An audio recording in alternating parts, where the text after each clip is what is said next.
Suite aux actions syndicales de l'été dernier, et notamment celle, on va dire, plus emblématique de Lactalis Laval, avec tous nos collègues Bretagne, Pays de Loire et Normandie, avoir rassemblé sur une semaine plus de 2000 agriculteurs. On aimerait tourner nos agriculteurs et notamment nos éleveurs vers l'avenir. Donc c'est pour ça qu'on a décidé de faire un grand après-midi avec, si possible, 600 agriculteurs dans la salle à Louvernay, aux Pléiades.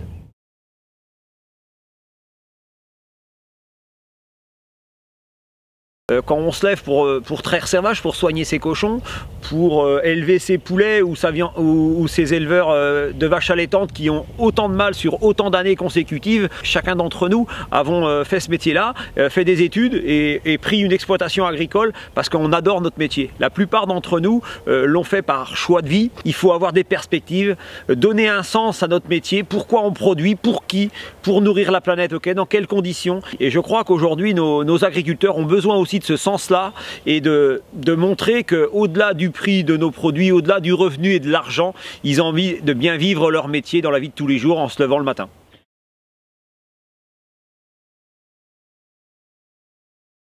Donc on a été, on va dire, pragmatique sur les productions mayonnaises avec les 4 productions, que ce soit lait, viande bovine, porc ou volaille. On rassemble 95% de nos agriculteurs mayennais.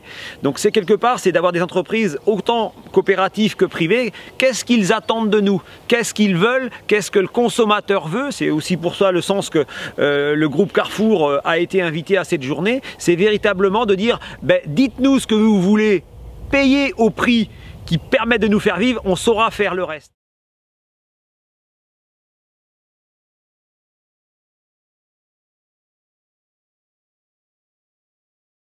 Un autre élément important aussi, nos collectivités.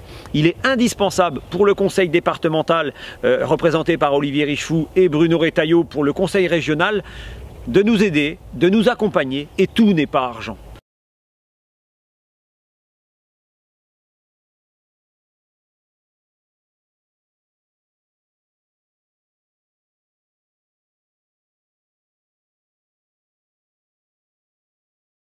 Aujourd'hui, ce que nous demandons aux hommes politiques, c'est qu'ils revoient cette fameuse loi de modernisation de l'économie qui permettent une meilleure répartition des marges. Aujourd'hui, la valeur du produit, ce qu'on appelle communément la valeur ajoutée, est mal répartie.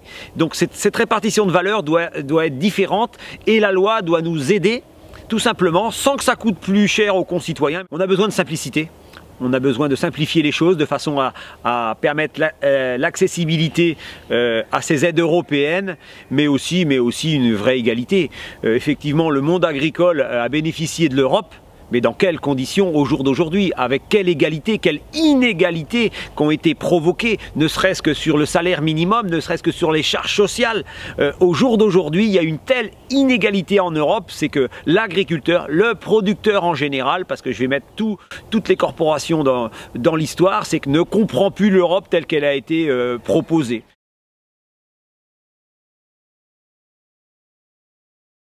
Pour tous les agriculteurs et les agricultrices mayennaises, être éleveur en Mayenne à l'horizon 2020, à quel prix?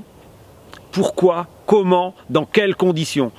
Tout ce que j'espère, c'est que d'abord, nous ayons une salle comble. C'est la première chose. Que cette journée, cette demi-journée vienne vous donner des pistes et nous faire regarder l'avenir de manière plus positive qu'aujourd'hui.